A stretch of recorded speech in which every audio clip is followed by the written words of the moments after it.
Le collectif antinucléaire des Bouches-du-Rhône vous présente sa demi-heure radioactive de contre-propagande sur le nucléaire.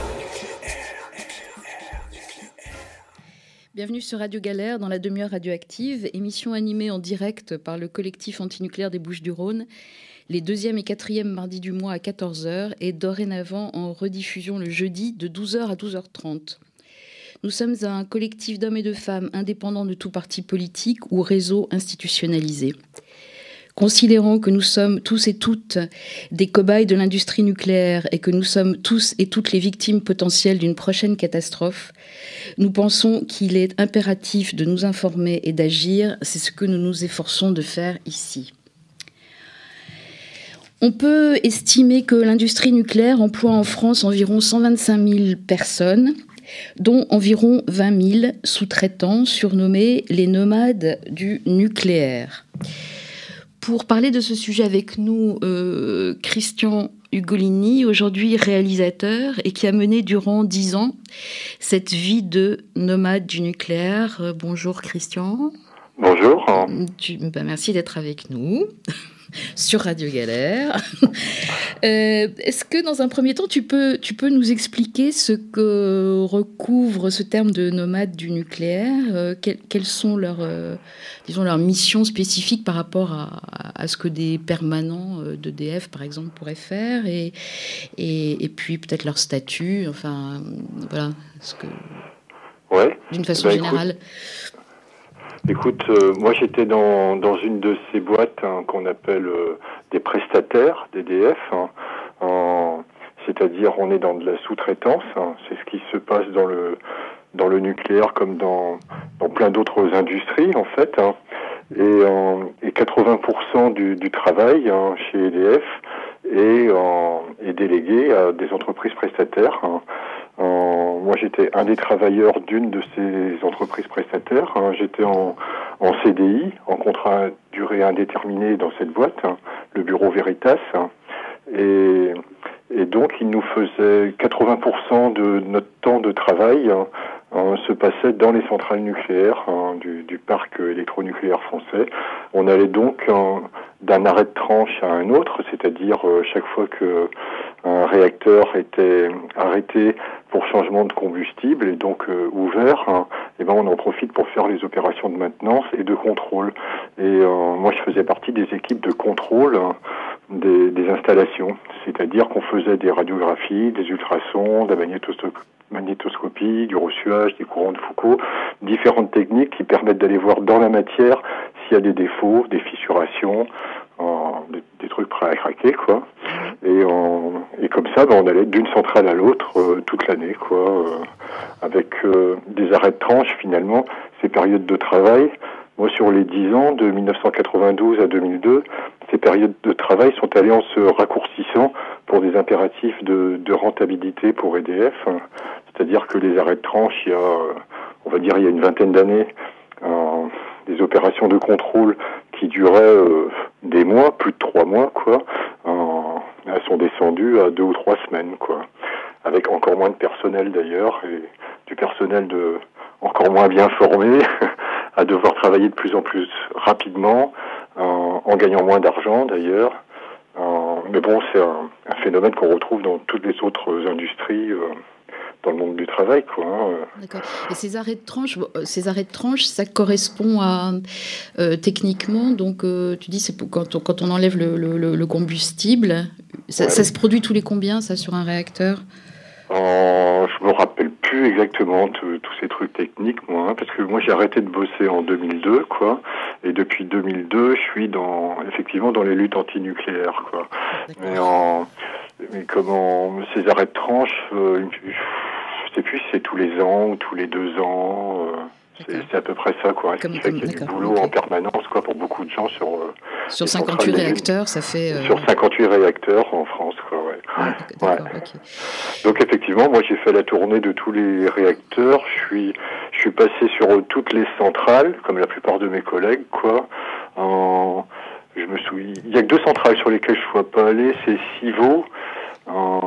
Et puis ça c'est du côté de Limoges. Et puis je suis pas allé à Chaux non plus. chose là-bas dans le Nord, quoi. Ouais. Je suis pas allé à Saint-Alban non plus. Et après, toutes les autres, j'y suis allé. D'accord.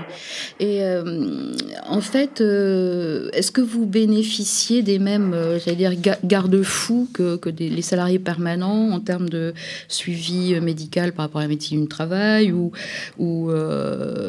l'inspection du travail ou les syndicats? Enfin, comment ça se passe par rapport à des salariés permanents d'EDF? Point de vue syndicat, chez le personnel EDF, ils ont un syndicat fort. Que tu parles de la CGT ou d'EDF, tu parles des mêmes gens en fait, quoi. Et nous, pour les prestataires, sur le tas, ces gens-là, quand on les croisait, pour eux, on n'était que de la viande à rème, comme on dit, quoi. Et j'irais un peu fort en disant que c'était l'ennemi, quoi, mais c'était des patrons, c'est eux les donneurs d'ordre, c'est eux qui nous en faisaient chier. Et, sur un plan suivi médical, même si on avait le même suivi médical, en général la dose, c'est nous qui la prenions. Eux n'étaient pas tant que ça exposés finalement, quoi. Parce que la plupart des trucs dégueulasses, c'est pas les gens d'EDF qui les font, c'est les prestataires, quoi.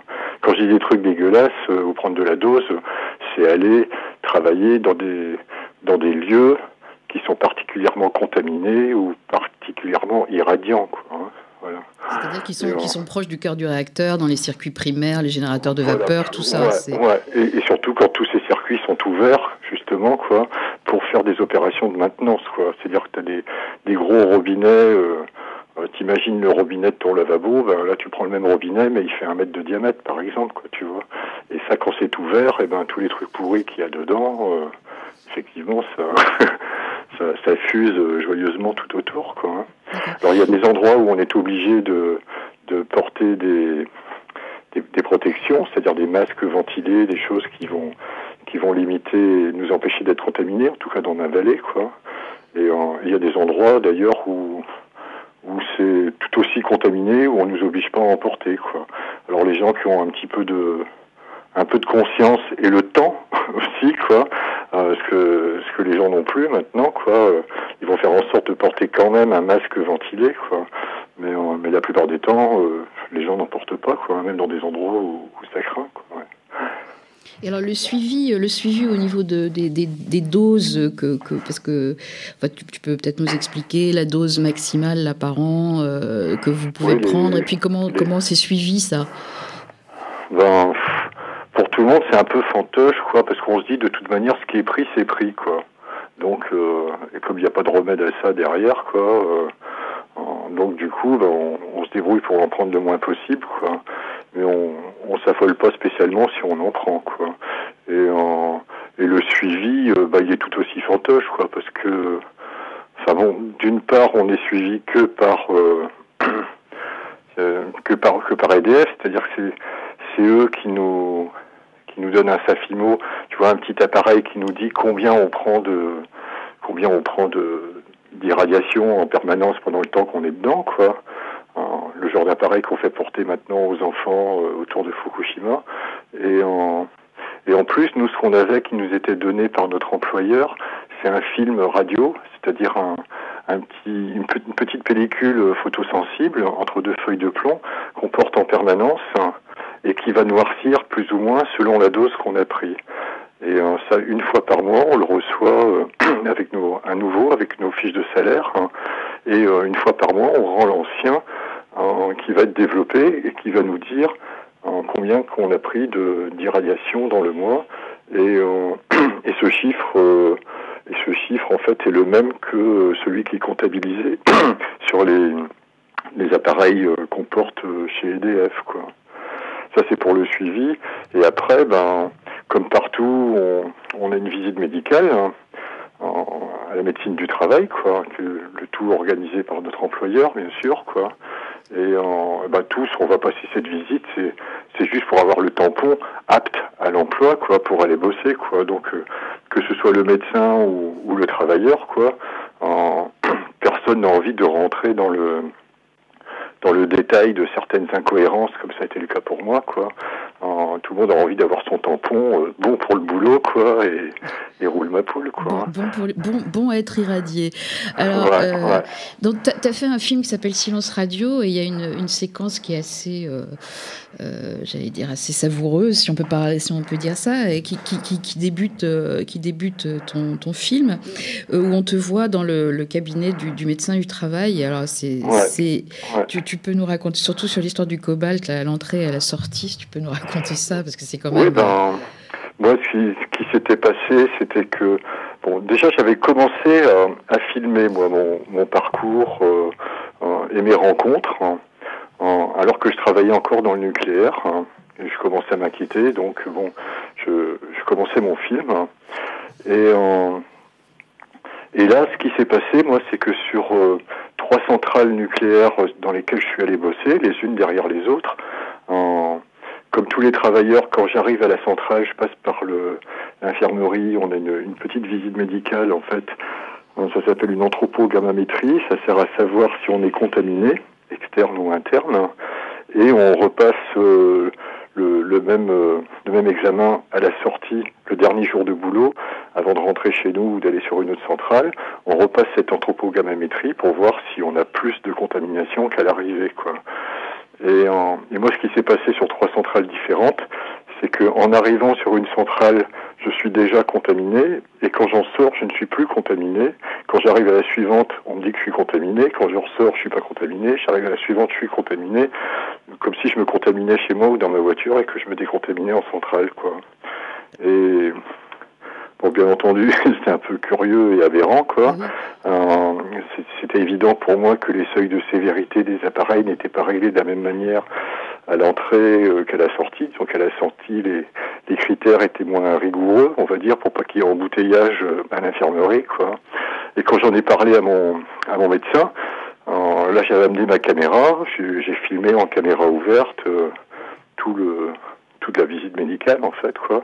Et l'extrait qu'on voit dans ce film, c'est la discussion entre lui et moi quand je lui sors mes papiers et que je lui demande de m'expliquer qu'est-ce qui se passe, quoi. Comment ça se fait que je suis contaminé, plus contaminé. Alors lui, il se fait des crottes de nez déjà, quoi. Oui, et il s'en fout. Et voilà, et son discours, c'est mais oui, mais non, mais c'est rien. Enfin, voilà, c'est le discours, le sien, mais de tous les gens qui bossent dans le nucléaire, des autres travailleurs, et ça aurait été censé être mon discours à moi aussi, d'ailleurs. C'est bon, c'est pas grave, c'est pas grand-chose, c'est des petites doses, gna gna gna gna. Alors qu'en fait, maintenant, ça fait déjà des années qu'on sait, c'est scientifiquement prouvé et approuvé par les nucléaristes eux-mêmes, quoi, qu'il n'y a pas d'effet de seuil, c'est-à-dire que la moindre contamination peut déclencher la maladie et la mort, quoi. Mais tout continue de fonctionner comme s'il y avait des seuils en dessous desquels ça craint pas, quoi. Et là, on voit bien avec ce médecin, on voit bien la banalisation du mal, justement, quoi. On voit bien que bon, c'est pas grave, on peut faire avec. Et effectivement, tout le monde fait avec, quoi, chez les travailleurs et dans les populations par la suite quand il y a un accident.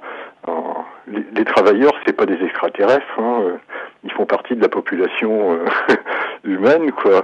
Et cette banalisation qui marche sur les travailleurs, bien entendu que par la suite, elle marche aussi sur le restant de la population quand il y a un accident, quoi.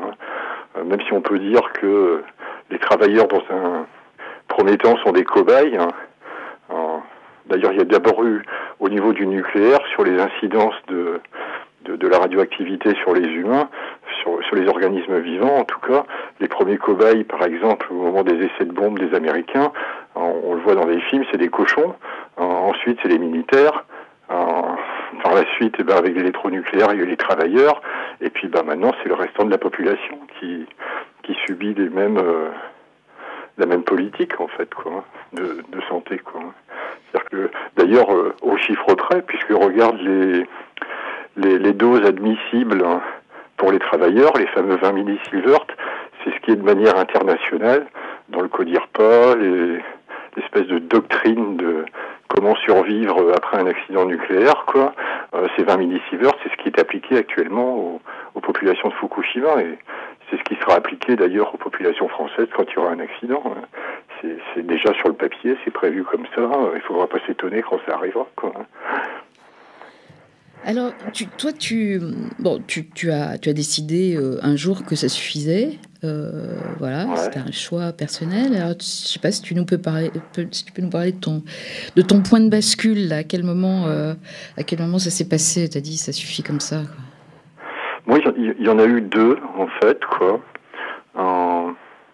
Il y a eu un documentaire. J'ai commencé à m'intéresser aux documentaires vidéo. Je suis allé au festival de l'USAS, un fameux festival de documentaires, et j'y ai vu un excellent film qui a été fait sur le procès d'Eichmann, sur la banalisation du mal, où on voit que finalement cet homme, comme le dit beaucoup d'ailleurs Hannah Arendt, que cet homme, en fait, c'était pas une espèce de monstre pervers, sadique, sanguinaire, et lui, en plus, toute sa défense se repose vachement là-dessus. Moi, j'ai juste fait mon boulot, quoi.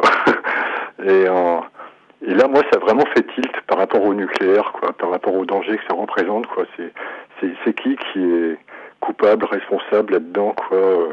Dans le cas des trains de la mort, quoi. D'ailleurs, le parallèle est fait aussi avec les trains de déchets nucléaires, quoi. Mais dans les trains de la mort, tu vois, qui est coupable, qui est responsable? Celui qui donne l'ordre d'entasser les gens dans ces trains, le chef de gare, le chauffeur du train, et moi d'être à une place dans quelque part, quoi, tu vois, dans le désastre nucléaire, d'avoir une place quelque part là-dedans, quoi, tu vois, ça m'a vraiment interrogé. Et ensuite, il y a eu, justement, par rapport à cet épisode de ma visite médicale, à la même époque, se terminait un procès entre, je sais qu'il y avait la CRIRAD là-dedans, quoi. En fait, il y avait un terrain vers Nogent-sur-Marne où il y avait eu un hôpital et un puits de déchets radioactifs médicaux. Et donc, ce terrain ne pouvait pas être vendu, quoi. Donc, c'était la mairie qui l'avait sur les bras.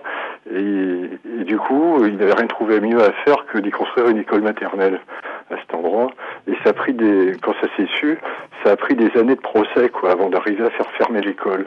Mais une fois que l'école a été fermée, les parents, quand même, de ces enfants, ont dit, oui, mais nous, nos enfants, ils ont vécu là pendant 2-3 ans. Vous nous dites que il n'y avait pas beaucoup de radioactivité, mais il y en avait quand même un petit peu, quoi. Qu'est-ce que ça fait? Et on les a rassurés en leur disant, mais non, c'est tous les jours, d'accord, mais c'est que des petites doses, c'est rien, ça n'a pas d'incidence. Et c'est là que moi je me suis dit, mais quel comparatif on a pour dire aux gens, il y a une incidence ou il n'y en a pas, avec des petites doses latentes comme ça, quoi. Et le seul comparatif qu'il y a, c'est avec des grosses guillemets, suivi médical des travailleurs du nucléaire. Et quand moi j'ai vu les images en tant que spectateur de ma visite médicale, je me suis dit, c'est grâce à ce genre de pantalonnade qu'ensuite on va rassurer les gens, quoi, tu vois, et les laisser crever et pas comptabiliser ça comme des incidences du nucléaire, quoi. Ça a été ma deuxième prise de conscience, on va dire. Et à partir de là où j'ai commencé à vouloir être nuisible à cette industrie et au monde qui va avec. Ça, je peux pas t'en vouloir.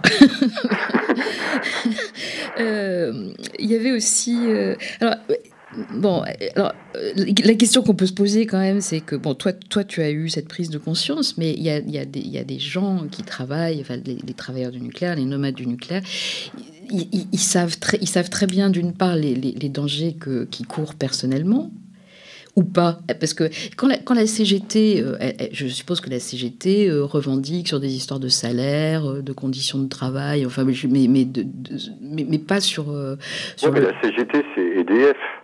Voilà. Tu vois que tu me dis CGT ou EDF, c'est pareil, quoi. D'accord. Donc ça veut dire que les syndicats ont des revendications, qu'on connaît là, mais ceux qui ont compris quelque chose quand même, qui savent qu'ils sont en danger, et qui savent qu'ils mettent en danger la vie d'autrui aussi. Comment on reste là-dedans? Pourquoi on reste? On y reste parce qu'on est bien content d'avoir un boulot. On y reste aussi parce que en faisant ce boulot, même sans avoir fait de grosses études ou quoi, grâce aux frais de déplacement, en fait, puisque ce boulot se passe d'une centrale à l'autre pour les prestataires, donc on touche des frais de déplacement. Et ces frais de déplacement, ça double environ ton petit salaire, quoi. Donc si tu fais des économies là-dessus, tu peux ne pas toucher à ton salaire. En fait, quoi, tu vois, vivre juste sur tes frais de déplacement et ramener vraiment ton salaire net à la maison, quoi. Ce qui fait qu'à qualification égale par rapport à ton vieux copain d'école ou ton voisin, quoi, ben toi tu vas avoir une plus belle voiture ou une plus belle maison. Donc je pense qu'il y a cet intérêt-là, quoi. Mmh. Après les gens se disent que il y a un côté, c'est un milieu quand même essentiellement masculin, quoi. Et du coup, il y a vraiment les travers de ça aussi, quoi. Tu vois, on est les hommes, tu vois, on se prend un peu pour des cow-boys, quoi. C'est pas ça qui va nous faire peur. On y va, quoi. Ouais. Et d'ailleurs, quand il y a des nanas, souvent elles sont dans le même état d'esprit. Elles sont fières d'en avoir autant que les mecs, quoi. Et il y a ça, et puis toute la politique qui va autour, qui tend à banaliser les choses, quoi. Tout est dit que t'es tellement sûr d'être dans des seuils de sécurité chiant en permanence, quoi. Tu sais, c'est un peu comme quand tu roules en voiture aussi, où finalement t'as tellement peur du gendarme, tu passes tellement de temps à regarder l'aiguille de ton compteur de vitesse et les panneaux sur les routes et est-ce qu'il y a un contrôle électronique quelque part sur la route ou quoi, que finalement le danger d'écraser quelqu'un ou quoi, t'y penses même plus, tu vois, tu penses plus vraiment au danger, tu penses qu'aux conditions de sécurité, en fait, quoi. Et dans le nucléaire, c'est beaucoup ça aussi. Donc finalement, les dispositifs de sécurité, tu les vis comme des contraintes chiantes que tu es obligé d'appliquer, quoi. Mais pendant ce temps-là, tu penses pas du tout au danger. Quand se sont mis en place des dispositifs de contrôle un peu plus sévères, le dispositif ALARA, dans les centrales, ça faisait des papiers en plus à remplir. C'est-à-dire que chaque fois, si tu allais bosser sur un truc, quand je prends mon tournevis, il faut qu'il y ait quelqu'un à côté qui marque là, il est à 1 millirem. Maintenant, il dévisse le machin, il a pris 1 millirem, il range les outils, il a repris 1 millirem. Tu vois, cette espèce de comptabilité. D'ailleurs, moi, j'ai vu des gens qui remplissaient, en suant à grosses gouttes, ces feuilles de comptabilisation de l'irradiation. Ils remplissaient ça sous un trisecteur orange. Tu vois, 3 petits V orange, là, et non pas vert, quoi. Ils étaient assis sur des marches juste à côté d'un point chaud, en fait, quoi, un endroit où, normalement, quand tu vois ce trisecteur orange, tu passes vite fait, quoi, tu t'arrêtes pas. Ben, eux, ils étaient assis là pour remplir, justement, un truc de comptabilisation de l'irradiation, quoi. Tu vois, tu penses même plus au danger. Tu te fais juste chier avec la comptabilité, quoi. Et là, une fois de plus, moi, ça me fait penser à ça, quoi. Une fois de plus, c'est le même dispositif que je vois se mettre en place autour de Fukushima, quoi. Les gens, on les amuse avec des compteurs plus ou moins justes, à compter de partout, quoi. Et pendant ce temps-là, ils continuent de vivre dans un milieu mortifère, quoi. C'est ce qui nous arrive à nous tous les jours, parce qu'on n'a évidemment pas peur on n'a pas peur de ce truc, on n'a pas peur du nucléaire. Personne n'a peur du nucléaire. Ben ouais, oui, ça n'a pas d'odeur.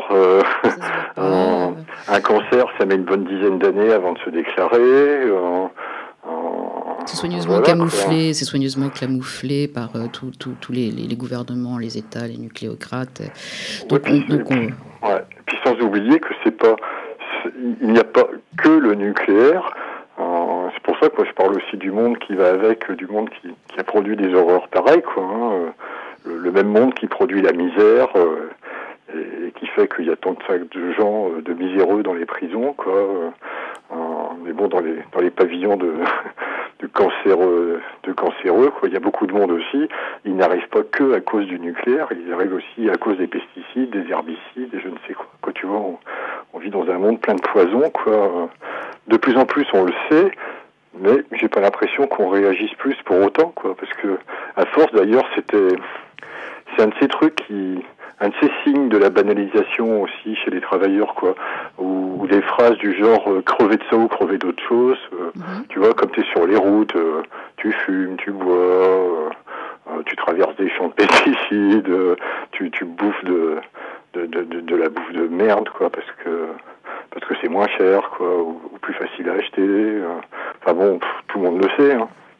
Tout le monde le sait. Et par rapport aux dangers, aux aberrations du nucléaire, tant sur un plan technique que sur un plan santé, quoi, les travailleurs sont franchement les mieux placés pour savoir à quel point ça marche mal et que c'est dangereux, quoi, hein.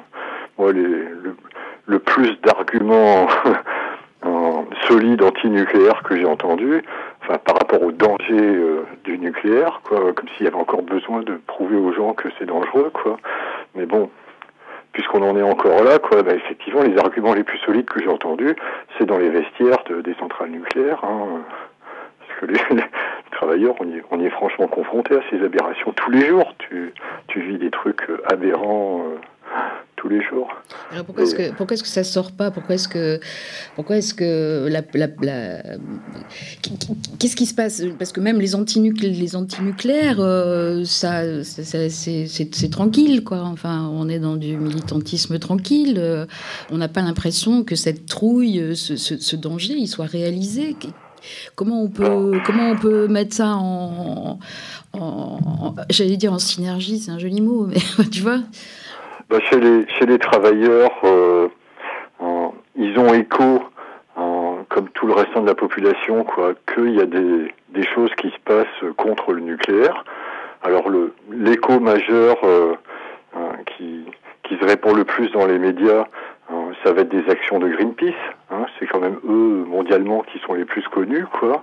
Et bon, ben les travailleurs ils regardent ça, ils se disent, et moi je me disais aussi à l'époque, bon, quand même, c'est bien qu'il y ait des garde-fous dehors, quoi, tu vois, pour mettre un peu la pression sur les nucléaristes, quoi, parce que sinon, ça serait encore pire, quoi. Bon, après, je me suis rendu compte que finalement, tout ça, c'était que des grosses pantalonnades, des gros ronds de jambes. Enfin, c'est du média, c'est du spectacle, en fait, quoi.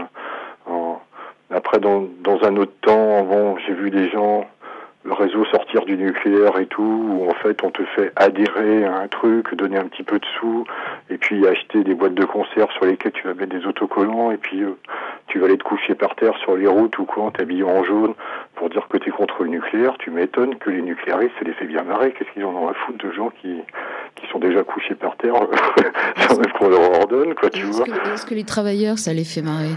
Bah bien sûr, hein, ils prennent tous ces gens-là pour des rigolos, quoi. Et donc, ils n'ont pas du tout l'impression que s'ils bougeaient, qu'ils auraient quelque soutien que ce soit, quoi, tu vois, de ces espèces de à moitié hippies, à moitié anesthésiés, là, qui savent pas de quoi ils parlent. Parce que bon, quand même, du coup, quand tu travailles dedans, même si t'es pas super bien formé ou quoi, t'es un petit peu au courant quand même de qu'est-ce que c'est qu'une contamination, qu'est-ce que c'est qu'une irradiation, quels effets donc majeurs vont avoir sur la santé des humains, entre autres, parce que bon, il n'y a pas que les hommes à souffrir du nucléaire, quoi, sur Terre. Il y a les végétaux, les animaux, l'air, les minéraux, la mer, tout ça. Enfin, c'est aussi tout ça qui est détruit par cette saloperie, quoi. Et bah quand même l'évaluation du danger, quoi, quand tu connais un petit peu quand même quelques bases toutes simples, quoi, être contaminé, genre avaler des poussières radioactives ou être irradié, c'est-à-dire subir un rayonnement, quoi. Il y a quelques évidences comme ça partagées par tous les travailleurs, quoi. Et quand ils entendent des antinucléaires qui font même pas la différence entre contaminés, irradiés, qui savent pas de quoi ça parle et qui sont juste là, blablabla, blablabla, et couchons-nous par terre pour demander l'arrêt de un réacteur. Qu'est-ce que ça peut foutre qu'on arrête un réacteur sur les 58 qui est en France et les, je sais plus combien, 420 dans le monde, je crois, quoi, tu vois. C'est tous qu'il faut les arrêter tout de suite, quoi, tu vois. C'est pas juste un, quoi. Il suffit de un accident majeur sur un réacteur, quoi, pour rayer l'humanité de la carte, quoi, hein. Tant qu'il y aura un réacteur en marche sur Terre, l'humanité sera en danger d'extermination totale. Dans un réacteur, dans une bombe comme Fukushima, tu as 8 kilos de matière fissile. Et tu vois les résultats d'Hiroshima, quoi. Dans un réacteur, tu en as 100 tonnes. Donc c'est pas dur d'évaluer les effets que ça peut produire sur l'espèce humaine, entre autres espèces de vie. On est déjà arrivé, ça passe très vite, une demi-heure, on va prochaine fois on fera, je prendrai un autre créneau, on va faire 1 heure. Mais je voudrais lire, parce que ça c'est un peu mon dada, moi, personnel, c'est un peu sur la libération de la peur, quoi. C'est un extrait de mon livre de chevet en ce moment, La menace nucléaire, Gunther Anders, il faut absolument le lire. Et il dit ça, sur la peur, sur le courage d'avoir peur. Ce sont les dimensions de notre peur qui sont trop petites pour correspondre à la réalité et aux dimensions de la menace. Rien n'est plus faux que le discours prisé des pseudo-intellectuels selon lequel nous vivrions sinon déjà dans l'âge de la peur. Seuls ont essayé de nous faire croire cela les éditorialistes soutenant ces pseudo-intellectuels qui ont peur que nous mettions la main sur la véritable peur, c'est-à-dire celle qui convient au danger. Nous vivons plutôt à l'âge de la minimisation de la peur et de l'incapacité d'avoir peur. Le commandement d'élargir notre imagination signifie alors concrètement que nous devons élargir notre peur. J'ai perdu ma page. Postulat, n'aie pas peur d'avoir peur et le courage d'avoir peur et aussi le courage de faire peur. Communique à tes voisins une peur égale à la tienne. Bien sûr, cette peur doit être une peur d'un type très particulier, une peur sans effroi parce qu'elle exclut toute peur face à ceux qui peuvent nous railler en nous traitant de poltrons. Une peur vivifiante puisqu'elle doit nous pousser non pas à nous terrer dans un coin de notre chambre mais à descendre dans la rue. Une peur aimante qui doit s'angoisser pour le monde entier et pas seulement pour ce qu'il pourrait nous arriver à nous. Voilà. Merci Gunther Anders. Merci. Je crois, vraiment. Et en mettant bien le doigt sur la peur, effectivement, et non pas sur une angoisse métaphysique injustifiée, quoi, qui est invoquée par les nucléaristes eux-mêmes quand ils vont dire aux parents des enfants de Tchernobyl, quoi, parce que tu vois, même 26 ans après Tchernobyl, sur 300 km autour de Tchernobyl, t'as 80% des enfants qui naissent atrocement malades, quoi. Et on accuse leur mère de radiophobie, c'est-à-dire qu'elles ont tellement angoissé, quoi, qu'elles ont elles ont enfanté des monstres, quoi. Et en aucun cas, ça serait le nucléaire, quoi. Donc effectivement, je fais bien la différence entre peur justifiée, en contact direct avec une réalité, et une angoisse métaphysique, là, oui. Invoquée par les nucléaristes eux-mêmes, quoi. Ouais. On n'aurait pas raison d'avoir peur, mais on a raison d'avoir peur. Voilà, ouais. Bon, écoute, Christian, je te remercie beaucoup. Alors, on peut aller voir tes films tu as un site, Christian Ugolini. Ouais, voilà, c'est facile à trouver comme ça pour Silence Radio. Du coup, pour ceux qui n'ont pas trop le temps sur Internet ou quoi, j'en ai découpé des petits morceaux, c'est-à-dire qu'on peut voir à part la visite médicale, qui doit durer 5 ou 10 minutes, histoire de bien rigoler avec ses potes, quoi. Et puis, il y a aussi l'extrait de rencontre avec une géologue, elle est vraiment excellente, Dorothée, quoi. En 5 minutes, avec des plans, des dessins et tout, elle nous explique, elle nous montre à quel point toute la vallée du Rhône sismique et tout, on voit toutes les centrales construites là-dessus, quoi. C'est très formateur, quoi, et c'est un bon résumé. Et puis sinon, il y a aussi, on a utilisé dans un montage fait par un collectif, quoi, la visite médicale, mais là, intégrée dans un autre film sur l'habituation à vivre dans la catastrophe, justement. Et ça s'appelle Ceci est une simulation. Et non pas Ceci est une alerte, c'est un autre film que j'ai fait, quoi. Mais dans Ceci est une simulation du groupe Louise Becquerel, quoi, qu'on trouve aussi sur ma page Dailymotion, Ugolini Christian, quoi. Voilà, ça c'est un film que je recommande aussi avec des extraits d'émissions télé, de pubs. On voit se mettre en place toute cette habituation à vivre dans la catastrophe, à grand renfort d'exercices, de simulation et d'exercices d'alerte, quoi. D'où le titre. Ceci est une simulation. Bon, alors à conseiller à tout le monde. Et autrement, deux bouquins. Donc La menace nucléaire, je répète, Gunther Anders, le serpent à plumes, et puis un élément, enfin un petit bouquin de fiction sur les nomades du nucléaire qui est très très bien fait, je crois, qui s'appelle La Centrale de Elisabeth Filol, qui voilà. Et c'est bien, c'est une femme qui l'a écrit. Moi, je trouve ça bien.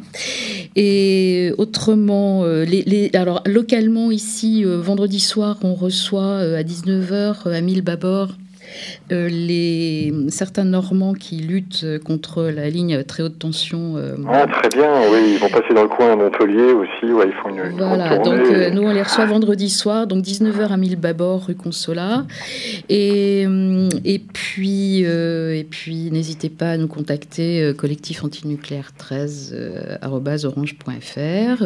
Merci à Rémi à la technique, et puis merci Christian. Voilà, tu reviens quand tu veux. Ça marche, et la belle vie à vous, avec le moins de cancer possible, le moins de dégénérescence, le moins de stérilité possible. Ce sera bien, oui. Allez, merci. Au revoir, merci.